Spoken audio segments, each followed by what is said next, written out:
আসসালামু আলাইকুম। স্বাগতম জানাচ্ছি আরও একটি নতুন রেসিপিতে। আমি তৈরি করেছিলাম ডিম বেগুন। ভাবলাম ডিম বেগুনের রেসিপিটাও আপনাদের সাথে একটু শেয়ার করি।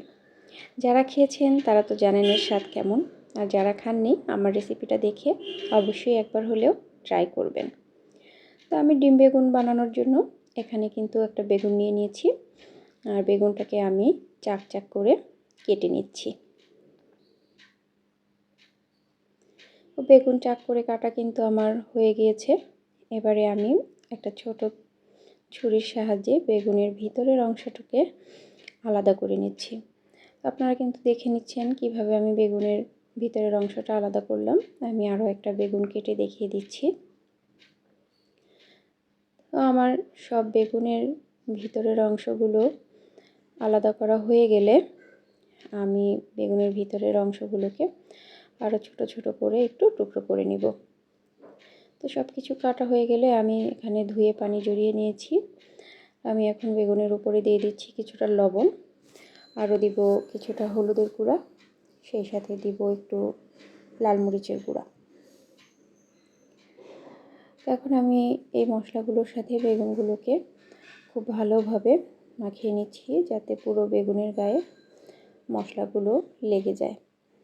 তো বেগুনে মশলা মাখানো হয়ে গেলে আমি বেগুনগুলোকে আলাদা পাত্রে তুলে নিচ্ছি, আর এদিকে বেগুনের ভিতরের অংশগুলো নিয়ে নিয়েছি। তার সাথে দিয়ে দিলাম কিছু কুচানো পেঁয়াজ, ধনেপাতা, আরও দিব কাঁচামরিচ। এরপর একটু লবণ এবং হলুদের গুঁড়ো দিয়ে হাত দিয়ে ভালোভাবে একটু মিশিয়ে নিলাম। তো এখানে আমি একটা ডিম দিয়ে দিলাম। ডিম দিয়ে আমি ডিমের সাথে সব কিছুকে একটু ভালোভাবে সময় নিয়ে ফেটিয়ে নিচ্ছি, যাতে ডিমের অংশটা সম্পূর্ণ বেগুনের সাথে মিশে যায়। তো আমি সব কিছু ফেটানো হয়ে গেলে আমি এটা একটা সাইডে রেখে দিলাম, আর অন্যদিকে আমি ফ্রাই প্যানে তেল গরম বসিয়ে দিলাম। তো আমি প্রথমেই বেগুনের যে বাহিরের অংশগুলো হলুদ মাখিয়ে রেখেছিলাম এগুলো দিয়ে দিলাম ফ্রাই প্যানে, আর ভিতরে ফাঁকা অংশে আমি সেই রেডি করা পুরগুলো দিয়ে দিচ্ছি। তো বেগুনের রেসিপিটা যদি আপনাদের ভালো লেগে থাকে অবশ্যই ট্রাই করবেন, আর ভিডিওটা একটু শেয়ার করে দিবেন যাতে অন্যরাও ভিডিওটা দেখতে পারে।